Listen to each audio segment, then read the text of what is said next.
Ryan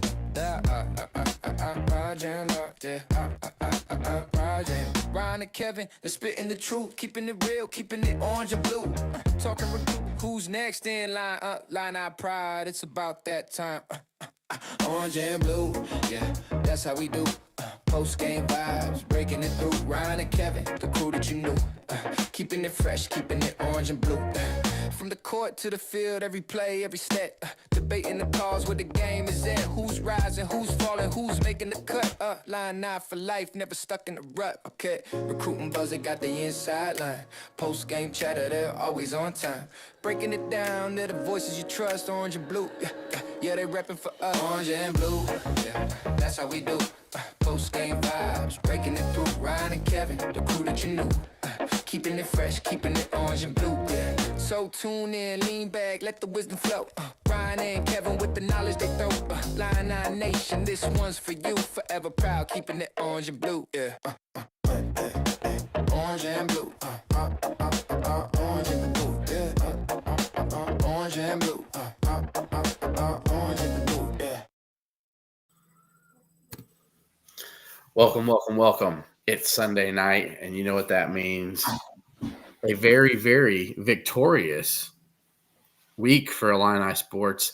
I'm Ryan Schroet, joined as always by Kevin Ducey. What's up, Kev? How'd you have a good week? Yeah, it's nice. It sounds like, it feels like a little bit like the Rutgers game, or more like the Purdue game, to come out of a game and just be frustrated with the performance, but you win by 18. The Purdue game was a 16-point win on the road, and I was frustrated with our performance. This one was an 18-point win at home. It wasn't close. It was just an ugly, sloppy game. And but they won, and they covered, and they did what they had to do. I think the officiating contributed to some of that, to be honest with you. The Khalil Valentine hold was just hilarious. I mean, the no face mask call on Altmaier, dude, that's just it's just blatant. It's just right in front of your face, and if he doesn't grab his face mask, it's a touchdown pass. And then think about the whole Sanders run where he slips out of bounds at just dive into the end zone, kid. It's a 6-inch yard line, and then Illinois 6-inch line, and then Illinois can't get it in when Colin Dixon catches it at the 2-inch line and can't push his way into the end zone against a smaller guy. And I'm thinking, okay, well then, and then you don't hand the ball off to Caden Fagan, you give it to Khalil Valentine, who basically gets stuffed at the 2. And then when you have Altmaier there, just let him extend, right? Just put the ball over. It's not his thing. He's not good at that. It's just it's frustrating because Barry Lundy's been so good in those situations all season long, and for them not to be very good at it was a little frustrating. That's okay. It's just, hey, listen, to be frustrated with an 18-point win, yeah, I'll take it.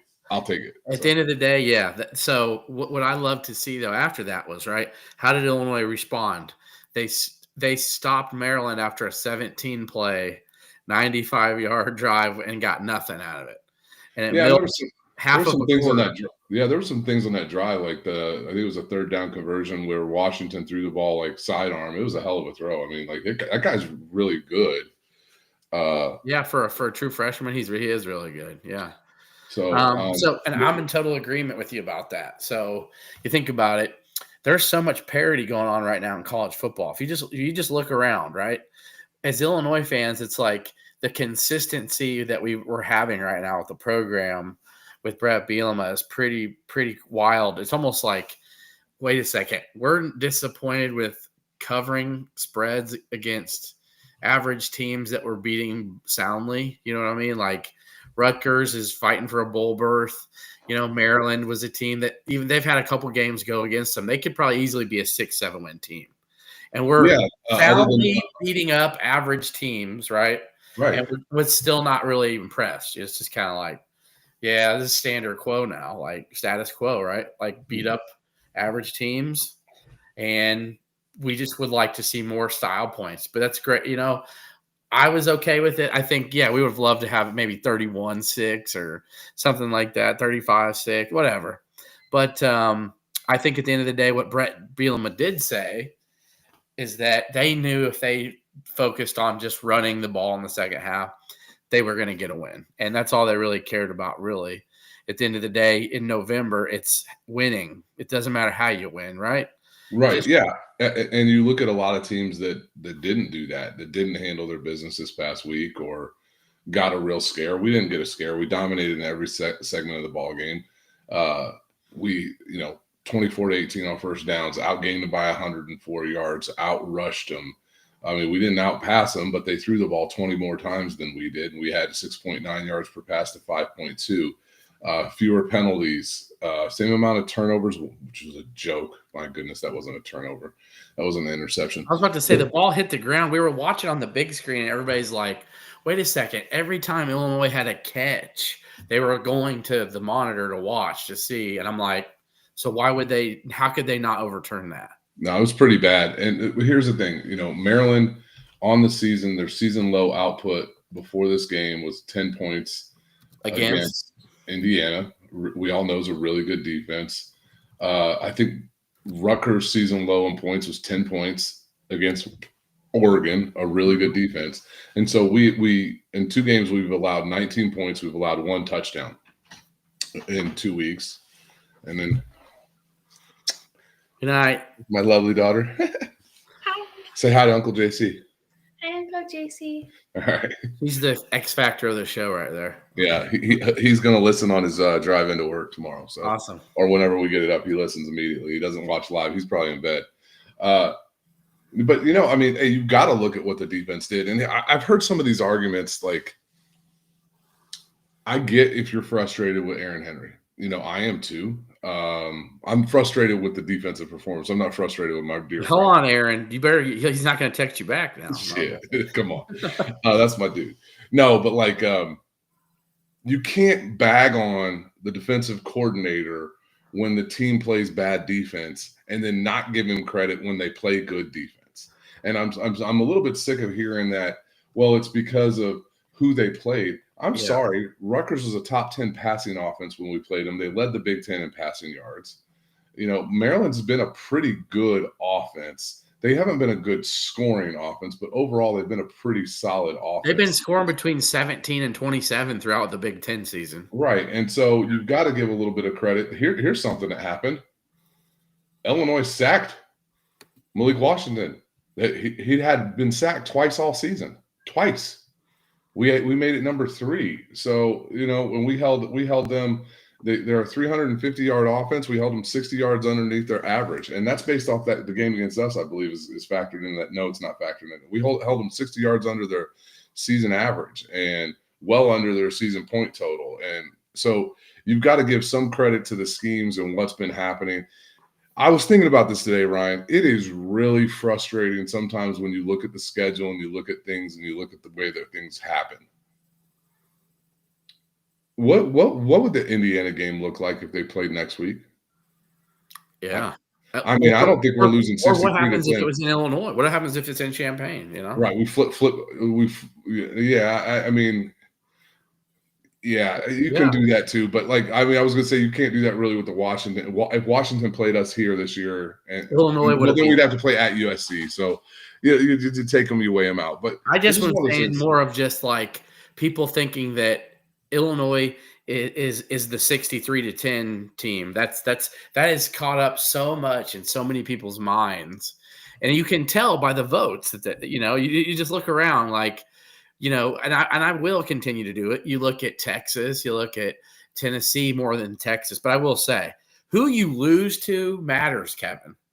Like the fact that people, if it's who you beat, why doesn't it matter who you lose to?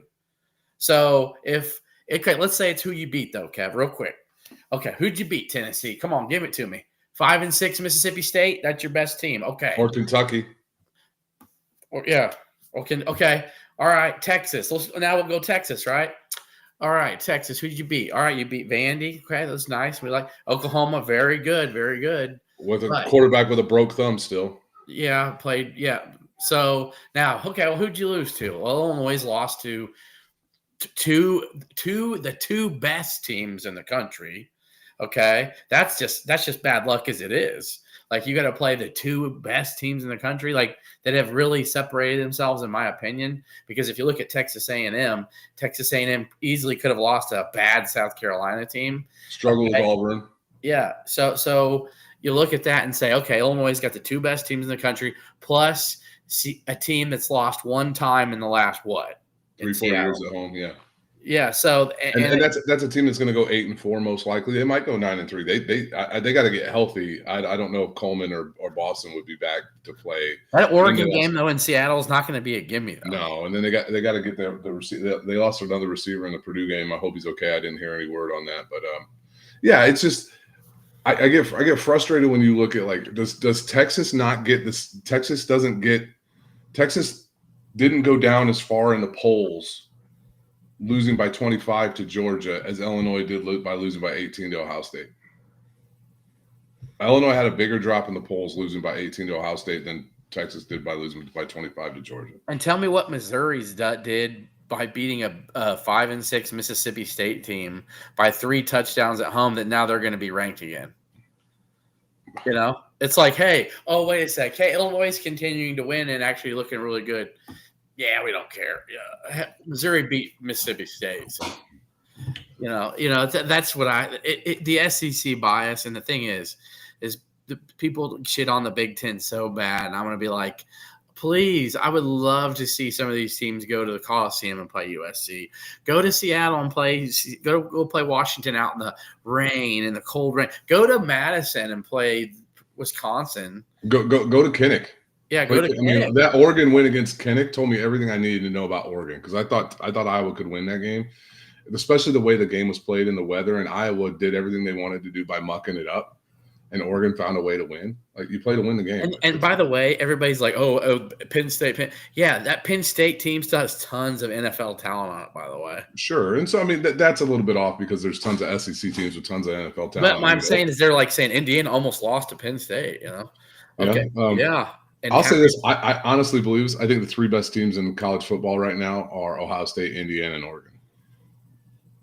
Yeah, I will say I think Georgia probably I'm better than Texas A&M in my opinion. Maybe. I look at a lot of these SEC teams. I think they're like traditionally all like a bunch of 9-3, 8-4 teams, and that includes teams that people where they're really good is the middle and bottom of their conference is still hyper talented.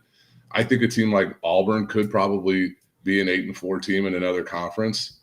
I mean, they're I'm gonna be honest. I don't think in the Big Ten Auburn would be 8. No, I don't think so either. But I think that's what we're seeing. I think these teams like are just finding ways to win, and we'll see. It all play out in playoff time, and that's just fine. I think the Big Ten has the best teams in the country, and I think it'll play out that way. So let's before we preview Wisconsin, obviously, so Illinois won 24-6.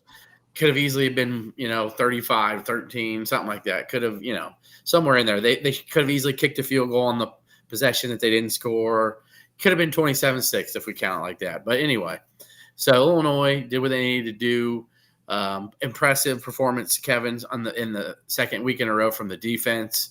Luke Altmaier and the time, looks just had some more drops. Just had some more drops.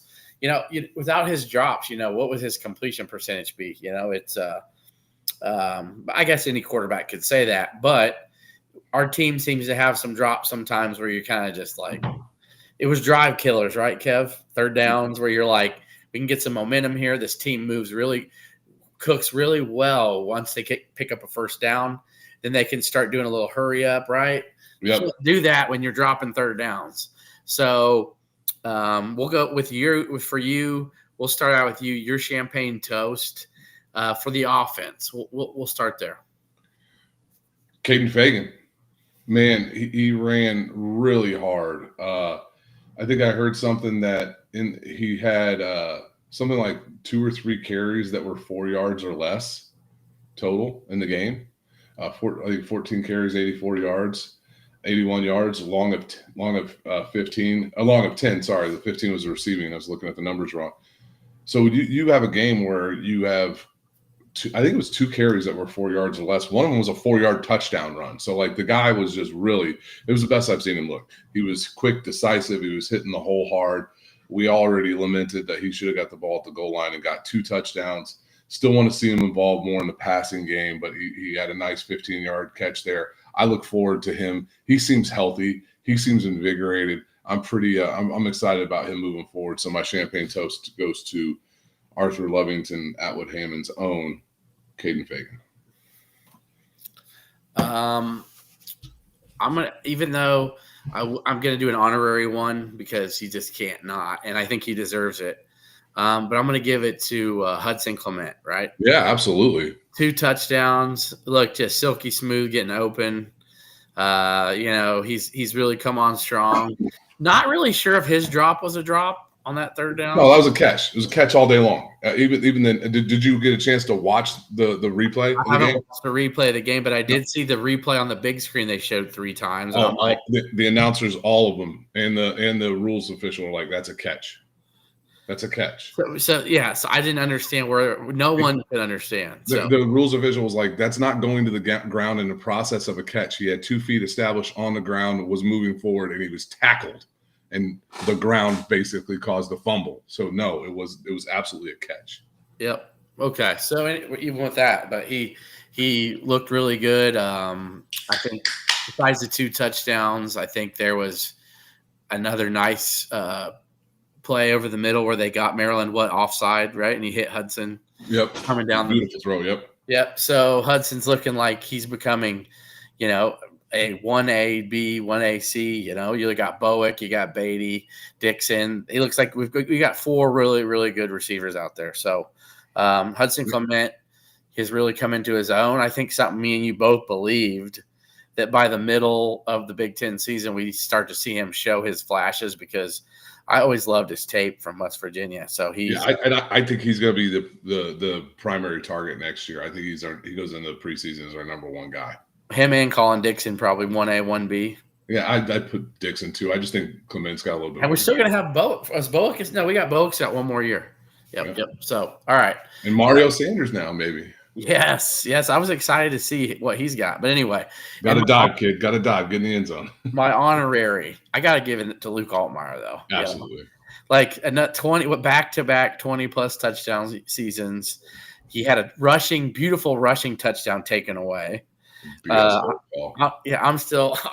counting that in my head. So, he just something, and I want to keep honoring him every week because, man, we're going to miss him so much. He's just been so a delight to watch in the backfield at Illinois. It's just been nice to have a quarterback back there where you feel like I think he's gonna make the right play, Right.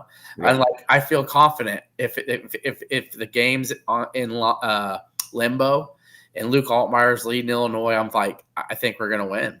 Yeah, and he's got 190 yards rushing, close to it in the last 3 games total. So yeah, he's averaging 60 yards a game on the ground the last 3 games. So I'll take that. When his season ends, he's going to near 3,000 yards and over 500 yards rushing, maybe close to it. Yeah, he's at 2,400 yards passing. 24, 27. He'll probably if he plays a bowl game, he'll get 3,000. He needs 6 touchdown passes to tie Kurt Kittner's single season record. I don't know if he'll be able to get in the next 2 games, but it'd be pretty cool if he did. And I honestly do believe he's going to play in the bowl game. I think he's that guy. We'll see. I mean, I'm just saying, I get it's one thing if you're going to be in a top day or 2 draft pick, but for a guy that may go undrafted, even though I think, he's definitely going to play in the East-West Shrine game. I think the Reese's Senior Bowl is going to reach out, so we'll see. Oh, and I'm of every confidence that he's going to get drafted. So okay, and I'm there with you too. So, but anyway, have to mention Luke Altmaier. So. Guys are asking about Braden Trimble. Yes, I think Braden Trimble will see some playing time to end this season. But when you've got guys like Clement and Dixon and Bowick and Sanders in the slot, like he's going to be that 4th, 5th guy, I think, to start. But he's got all the talent in the world to be a better performer than that. So we'll see. Braden Trimble is going to definitely be a guy in the rotation next year. Yep. Alex Kapka-Jones played earlier in the year, remember? And we haven't seen as much of him as like Ashton Hollins. Yeah. So you're going to see Braden Trimble. So now let's preview. We're going to preview the big matchup in Madison. Saturday night primetime ball. Kev, are you going? Yeah, I'll be there. All right, that's awesome. Oh, we got to do champagne toast on defense, man. Come on. Yeah. Oh, you got me there. All right. So champagne toast. I'm going to start out with. I'm going to be honest with you. because he deserves it. I know he's your boy, but I'm going to say Aaron Henry because I hope I didn't steal it from you. No, man. Hey, absolutely. I'm giving it to Aaron Henry. I mean, at the end of the day, I know it's the Jimmies and the Joes out there, but the schematic changes that I think Aaron Henry, and not just him, but his defensive staff, knew they needed to make just to mix it up and give themselves a better chance, and they've done that. And that takes, that's not easy to do, to admit mistakes and change things that maybe you felt comfortable in. But they've been good. They've been really good the last 2 games, so he deserves it. Yeah, I love that. I was going to give it to my guy as well. This is another personal favorite for me because I've had a chance to talk to his dad a couple times. Hope to see his dad up in Madison on Saturday. But I'm at Pat Farrell. Pat Farrell was awesome. Huge pass breakup on the 4th down. Half sack, couple pass breakups, was getting penetration. Looked like a guy who's really could have a big junior step forward season. So that'll be nice for him. And I really like seeing what I saw out of Pat Farrell. Hope James Thompson is okay. Yep. But Pat Farrell, you get my champagne toast. That's right. Love what I saw from Pat. That was a huge deflection. I guess people in the media didn't realize that he got a piece of it until today. But everybody watching from, different perspectives, and we're like, hey, he tipped that ball. And I'm thinking that would have been a touchdown if he didn't tip the ball. Yeah, most likely, yeah. So that was huge. So now Illinois travels up to Madison Saturday night, prime time, Big Ten Network. Kev loves home dogs in prime time, but I don't know if he's gonna go the Badgers this week. It's 10.5. We're going to discuss this all on Fade the Deuce, but we'll just give some key thoughts of heading into it. They are starting a true freshman who's was their 3rd or 4th string to start the year. They've just had tons of injury issues. He did have a passing touchdown. I think, was it Carter Davis? Is that his name? Yeah, just complete blown coverage by Indiana. Which they had against Illinois as well. But, so Carter Davis, not really much of a passer, really good scrambler. He's got good feet. He's athletic. But that's going to mean Illinois honing in more of their you're going to force them to beat you throwing the ball, in my opinion.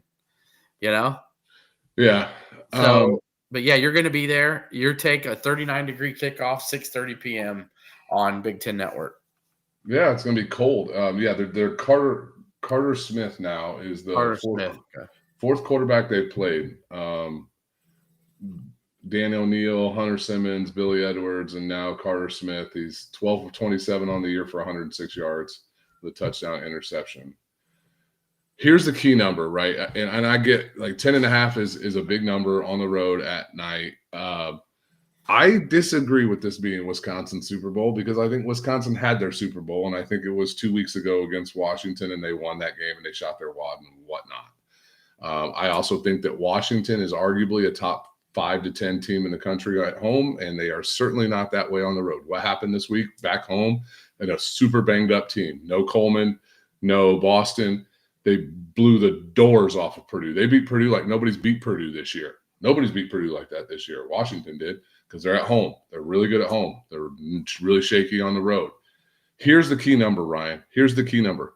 47. Do you know what 47 is? I do, but I don't really want to mention it on here. Other than Jay Lehman's number, 47 is the total number of points that Wisconsin has scored in their 7 Big Ten games. They haven't scored more than 13 points, right? Am I correct? In the Big Ten? 13 was their season high. They in the Big Ten. Yep, because they scored 14 against Alabama and 17 against Miami of Ohio. But in the Big Ten, it's been 13 as their most. They got 42 on Middle Tennessee State. So. Sorry. Okay. But anyway, my point is they have in the Big Ten play no more than 13 points have they scored. Nope. Their punter led the team in passing against Washington.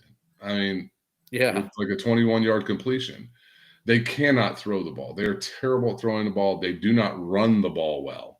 Their run defense was at the top of the country early on. It's continued to go down. It's continued to slide. They're on their 4th string quarterback. I get the concerns that people have. It's Wisconsin at night. I want to paint Camp Randall orange. I put that on my Twitter. I think if you can go, you should go. First of all, it's a really cool environment in college football. I'm excited to go. You've seen the improvements from the Illinois defense. I don't think Wisconsin's going to be able to do much to score enough to beat Illinois. They're just not. They're not going to score enough to beat Illinois. We've gone on the road. This is a cold weather game. We'll be fine. It's who we are. The effectiveness of our running game. I hope to get Lawfrey back. We get the three-headed monster. We control the tempo, and you run the ball at them, and we'll be able to pass some. They also they give up a ton of sacks. They don't throw the ball a lot, but they give up like over 2 sacks a game. I think we'll be able to get home. I think this is the game we force a pick. We got one for Miles Scott. On a Hail Mary. Yeah, I love that, man. Yeah. Right. But I think I think Illinois, like how many of those balls were tipped and just fluttering in the air that we couldn't get our hands on? It was just so frustrating. Oh my gosh. I've wondered, I'm like, what's up with the D this year holding on to the ball, man? Like we just can't get one. And I think we get a couple in this game. So, and I agree with Brandon. 20 is going to be enough to win this game. I think their defense is solid. I don't think it's enough to keep us under 20. I mean, hell, Iowa hung 37 on them, right? Illinois is a better offense than that. But and the spread's 10.5. Like I could see it easily being a 17-7? 17-7. You know what I mean? Something like 20 that. 20 to 10? Yeah. Okay, we'll get out there with a win. Their defense is good. Their defense is solid. But I will say this though, Illinois got nice weapons to throw to, and that's a lot for them, especially because you have to take one away, and if you it's fine. Take the running game away. Okay. Yeah. Well then, yeah, Luke Altmaier can run it himself. So yeah, and Jason Ron's got a good point. What are James Thompson, Leon Lowry, and Kurt Neal going to think about this game? Heck yeah, they left.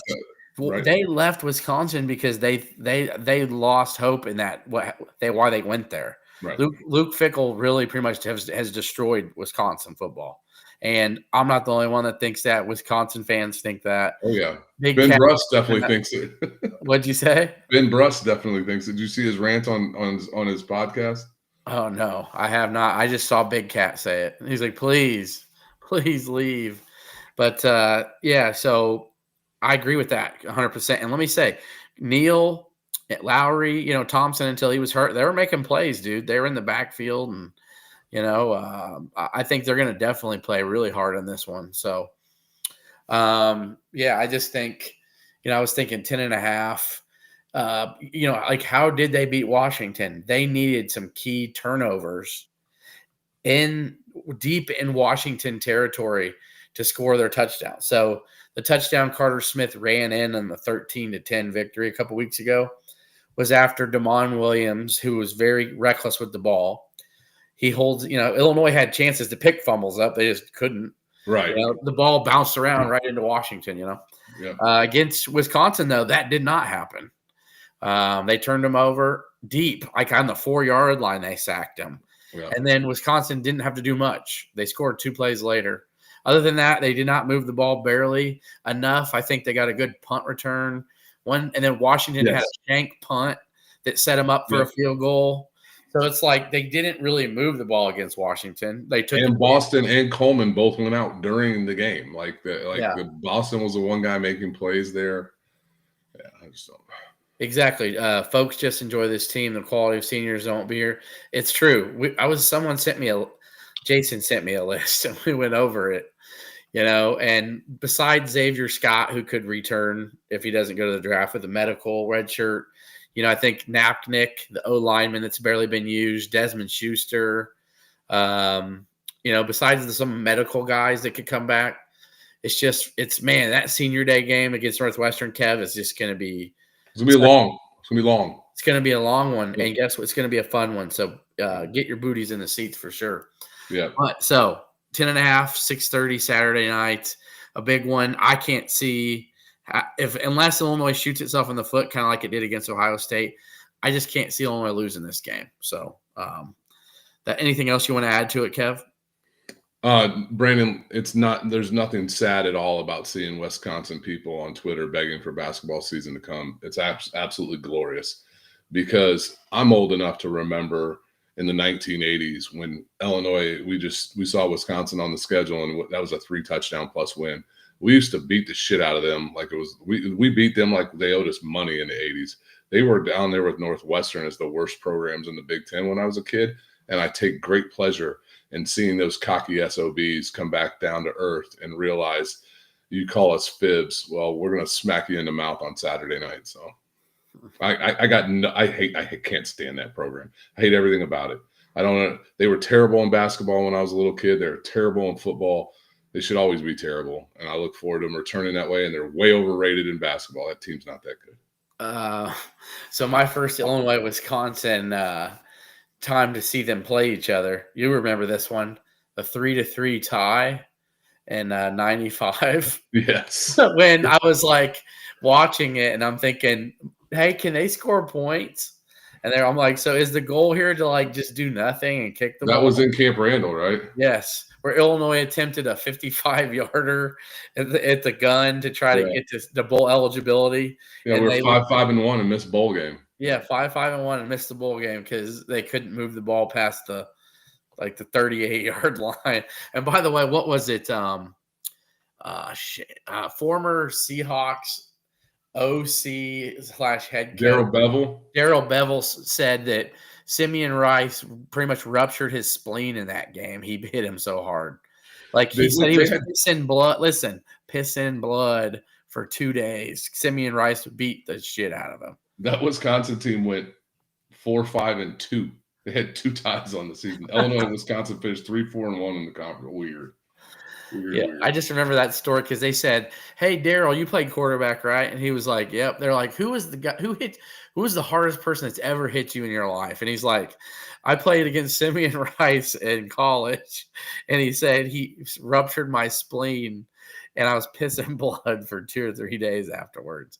And I was like, "Yeah," and I'm like, "That had to have been the '95 game, like it had to be." Anyway, so.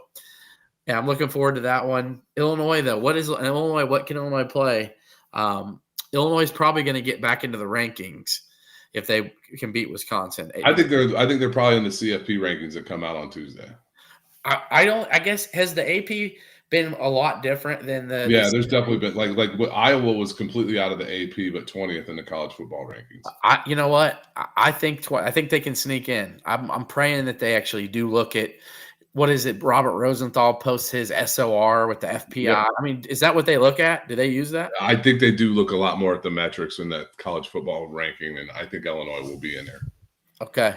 I think, and if Illinois is right there, like if you look at their resume and let's say Tennessee's at 20 or under, I don't know how you can keep Illinois out of it.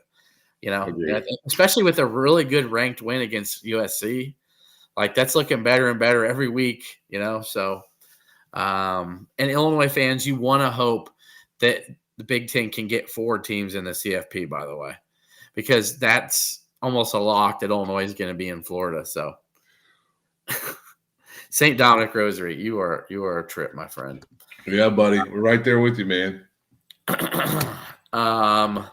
So let's get to Illinois, Alabama, Wednesday at the United Center, 8 p.m. Obviously, Illinois had a really good week in hoops. Yeah. They took down Texas Tech.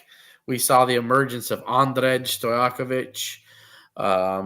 Obviously, Kylan Boswell has brought – it didn't look great against Colgate, but it didn't need to when you get a 2020 game from a guy. I thought Kylan was still the steady in hand there, right? I think he looked like he was pushing his shot instead of shooting it. A little bit. But Kylan Boswell, though, this year has been amazing. So, but a big matchup with Alabama at the United Center Wednesday. Purdue, man, they went into I'll be honest, I thought Bama was going to win the game. I did too. They got dominated on the glass, and they were taking some really, really bad shots in the game.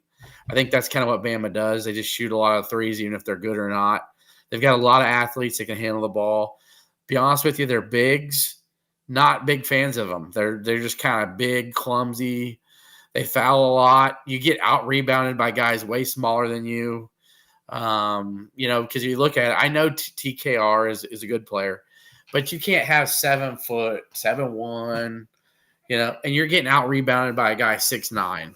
I think Illinois can expose Bama. Kev, I'll let you take it from here, especially with 3-point shooting of Illinois' bigs. They're going to draw their bigs out, and that lane's going to be open.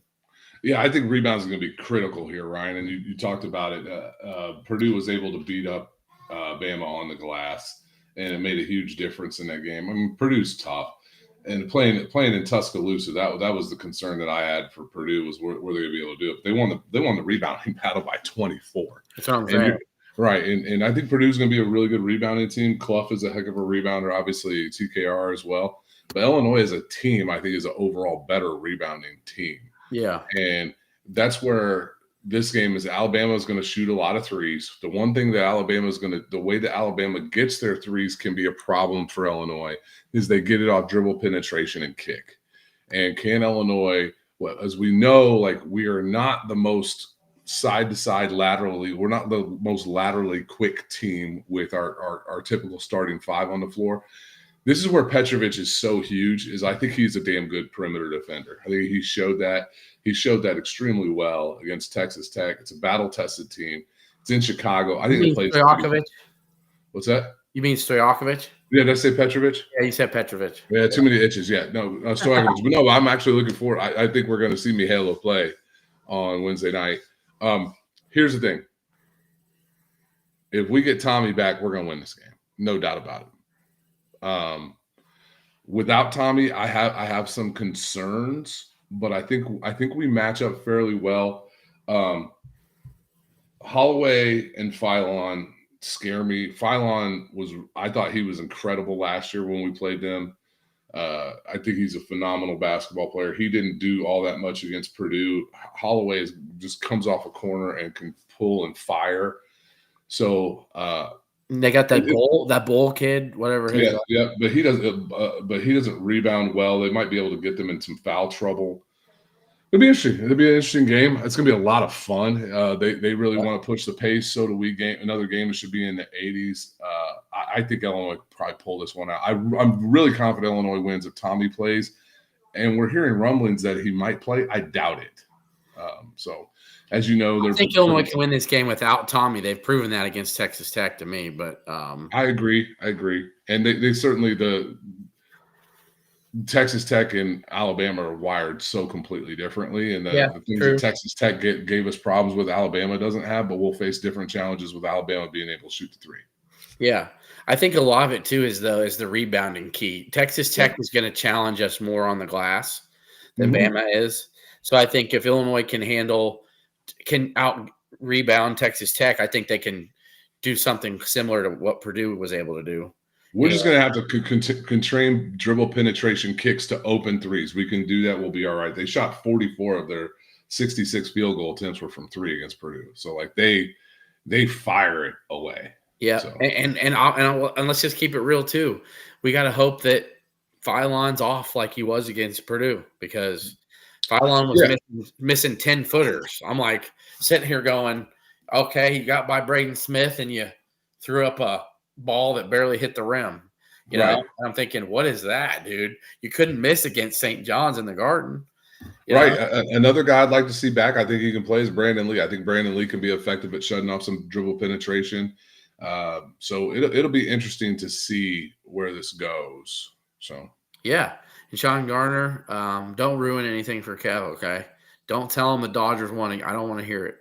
Don't do it. It's all good. All right. Sean, Brandon Lee was in full uniform Friday night, just like Mihailo Petrovic. I think they both have been medically cleared by the medical staff has said they can play. Now it's the trainers and Brad and figuring out what's going on. So I was told by a birdie who knows, a birdie who could possibly sit in press row, that they were going to keep Petrovic out. Regardless, just cautionary. He was good to go. You saw him running, cutting really hard, you know.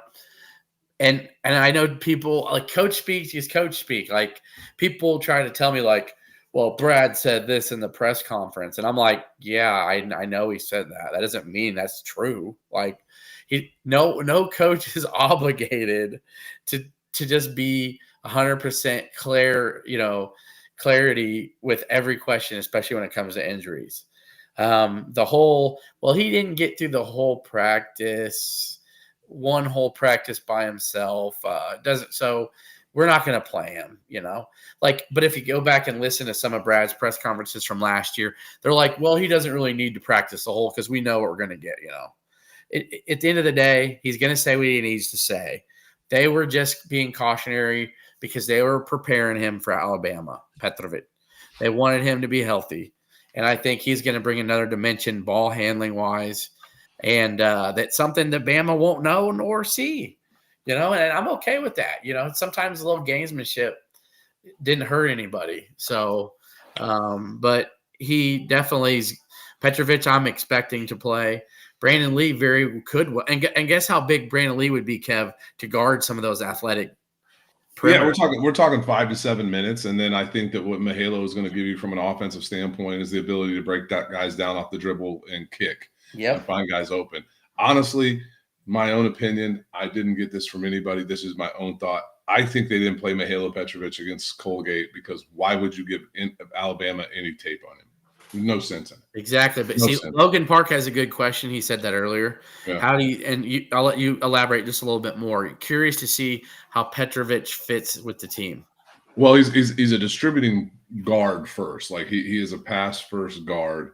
And you look at Illinois' team from guys who can put the ball on the deck and go around a defender and get to the rim. Right now, we have 3 guys that can do it. It's Kylan, Stojakovic, and Keepin Wagler, right? And so where Mahalo adds that's part of basketball. The dribble penetration game is there. I think Brandon Lee can do it too, but we're really counting on him more for his defense.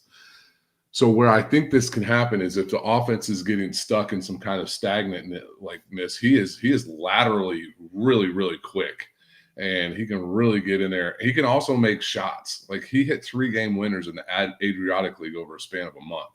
He can make shots. He is going to be a little bit of instant offense. Think Andre Curbelo, better shot, probably not as good a defender, and going to do things that Curbelo did in a behind the back pass between the guy's legs, kind of flashy showboaty thing, and will throw the ball out of bounds a time or two. Like it's going to happen. But not as reckless / careless. No, he's 23 years old. He's grown up. He's been playing pro ball. He's got some of that tamed down and taken out of him. So very efficient jump shooter too. Like he's yeah, exactly. So he's going to be some instant offense for this team where they need it. I don't know about defensively, but a guy that's quick should be able to stay in front of some smaller. Like listen, the Bama guards aren't really they're not built like Colin Boswell. They're like the lean guys. They're not going to go just muscle you. Phylon a little bit, but Holloway certainly no. He's pretty slight. So yes, he's going to add a lot to the team. I think finding open guys and making it dangerous because if they do cut off the shooters, he can take it to the rack and finish with both hands. Yep. He'll pull up from 15. He's got a smooth stroke. Little hezzy game, little giving lane, hezzy and blow by you, and yeah. He's a hell of a player, and there were some people earlier in the year that were not sure about how good he was. I've had some people on X comment on some of my posts and say maybe it's just because he's not good enough, and I almost spit out my drink. And I was like, he was in maybe the 3rd or 4th best European league and was the MVP. And I was like, it's not because he's good enough. I was like, no. They're arresting him, waiting for him. Wasn't Merkovich playing in basically the same league where he averaged 9 and 6? Yeah, pretty much. And we haven't even talked about that guy getting that 2020 game. We haven't even mentioned it. Tomislav averaged 11 and 6 before he came to Illinois, and this dude was the MVP of that league. Right. Yeah. Tommy was an 11-6 guy in there, and there was a 13 and 7 guy at Illinois in his first year, and is arguably, in my opinion, still our best overall player. That's what's kind of crazy about how good this team is going to be. A lot of questions coming in on Ty Rodgers. Guys, nobody knows. From what I see, it would indicate that he's going to play again this season. My guess is probably not in 2025. This is my guess. Yeah, and it is unfortunate because it's not it's just not, man, 2 years in a row, the Tracy Abrams thing. But if you can get him in, if we can be healthy by January in Big Ten play, why not? If he can play. Yeah, he adds a dimension to you, man. He adds some physicality, some rebounding, some defense, some length. So yeah, for sure. So there's one guy guard we need to talk about. He's Latrell Wrightsell. He's streaky. It's Wrighth. Yeah. He did not do anything in that game against Purdue. No, but look what he did against St. John's. He's more of a girthy, stocky kid, 6'3", about 200 pounds. He's definitely one of those guys where if you let him get hot, he is a guy that they're going to have to cover from deep. Against he had 17 points against St. John's in the Garden in 22 minutes. Yeah. So, don't be surprised if you see Alabama go on some like quick little 12-0 runs, and that's who they are.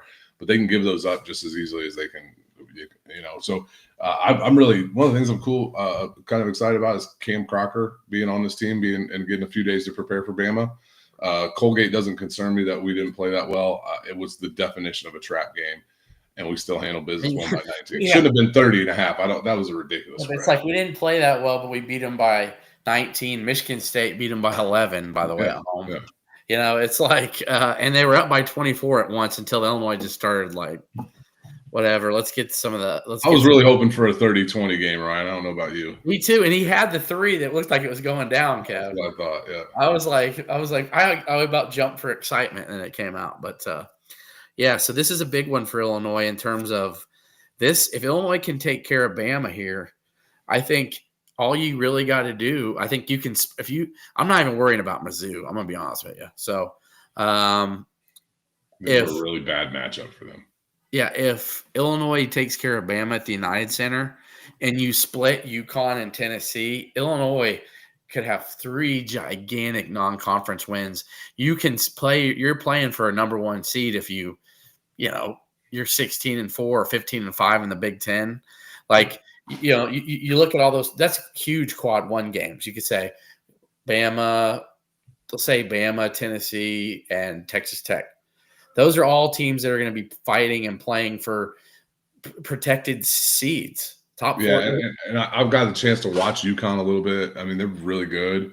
I've got a chance to watch Tennessee. I think Illinois has probably a better chance of beating Tennessee. I think with a healthy Tommy, we can beat all these teams.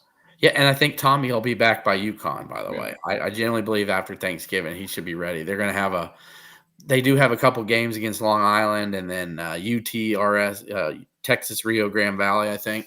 But by that time against UConn at the Garden, I think he could be back. So anyway, so big game Wednesday night. Kev, are you wanting to make a little prediction here with no spread or anything? What do you think happens here? Oh, man. Yeah, I got a good feeling about this team. I think that the Chicago fan base is really excited to get a game like this in the United Center.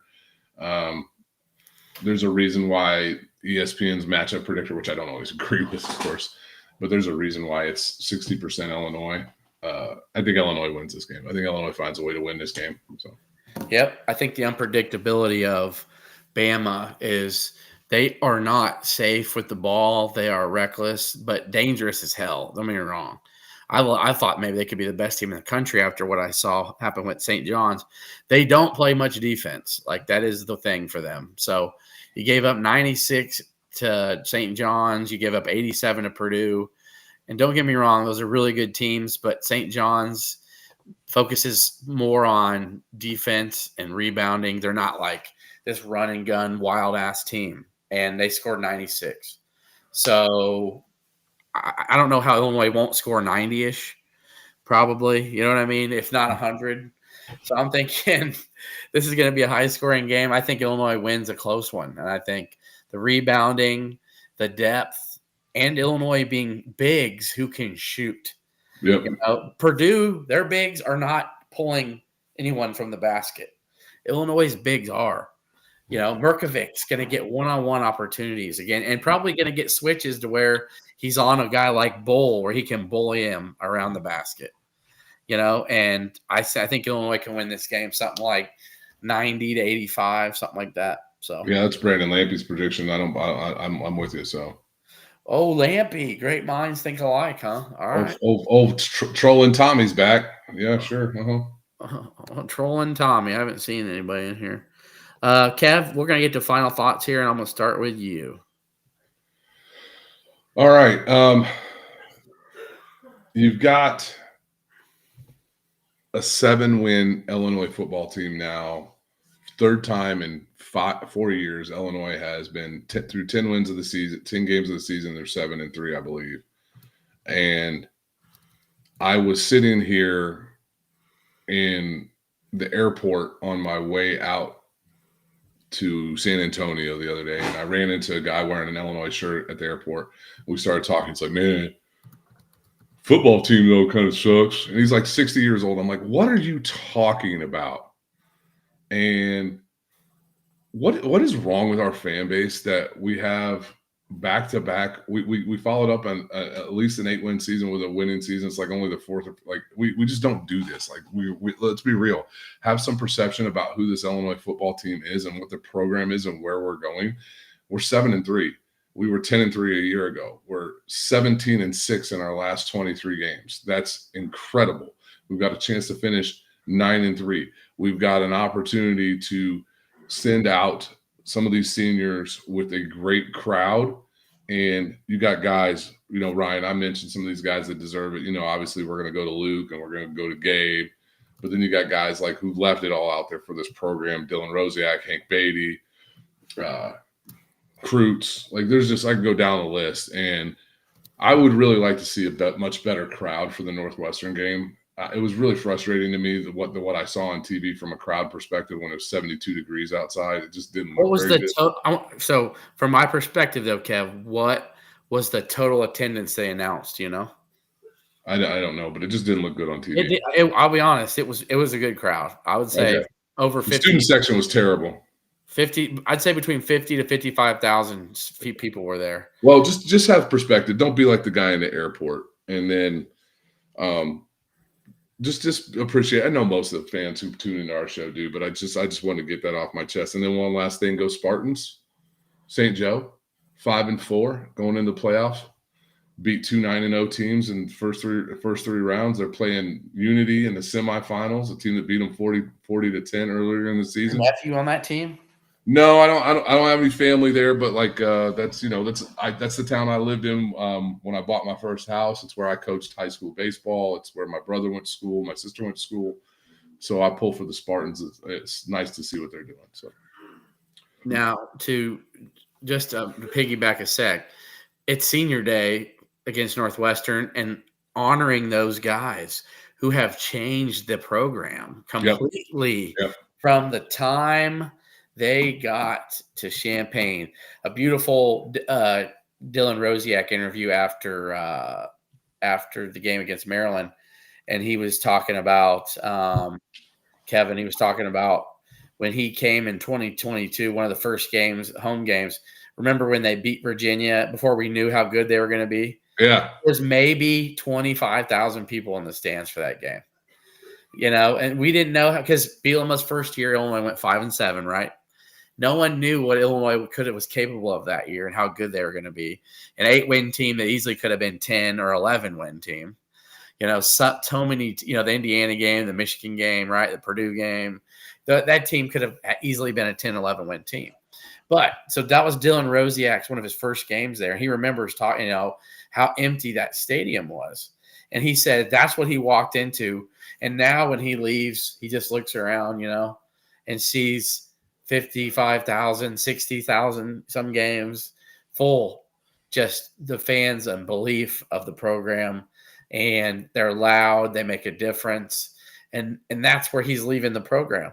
So the fact that Illinois got, is fans can honor these guys that came to a program that was not really anything, Lovie Smith really left the program a dump, and from winning perspective, he did help to get the Smith Center built and all that stuff. So I understand that.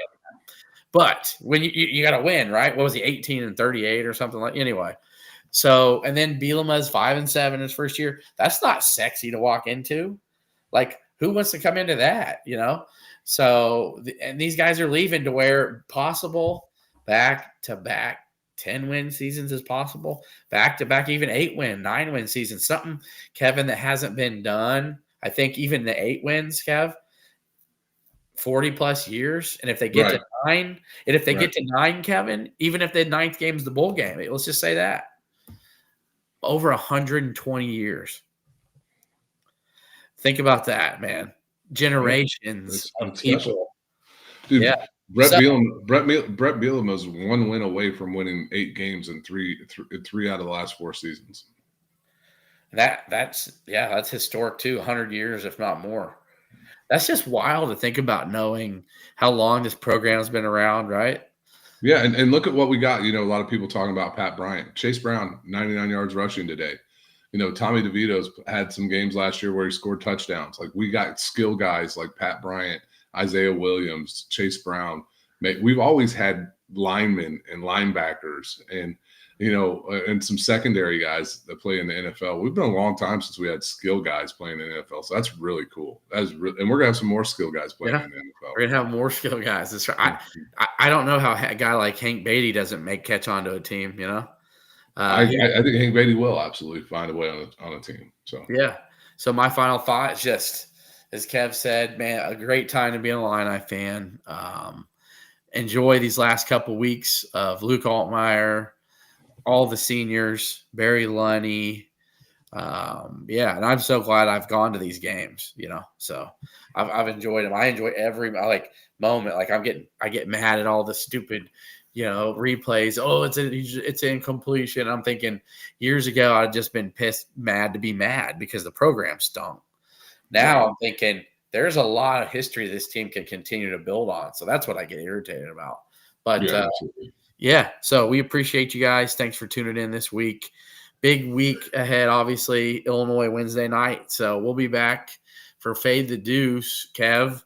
That's an interesting. Illinois plays at 8 Wednesday. We're probably looking at maybe Tuesday. Which I talked to Matt, see if we can do it Tuesday. Yeah, we can do it Tuesday. Okay, so I can't do it Thursday and I can't do it Friday. So all right. So Tuesday, or we might just submit picks via the internet. Okay, and if we can't do it, so we'll be back soon with that, and we'll be back next Sunday with Keeping It Orange and Blue. So with that said, subscribe on YouTube if you haven't already. Swap me out. ILL. INI. Brian and Kevin, they're spitting the truth. Keeping it real, keeping it orange and blue. Yeah, talk that. Good week.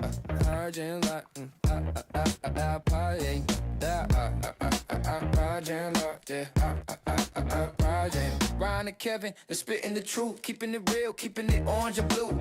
Talking recruit. Who's next in line? Line our pride. It's about that time. Orange and blue, yeah, that's how we do.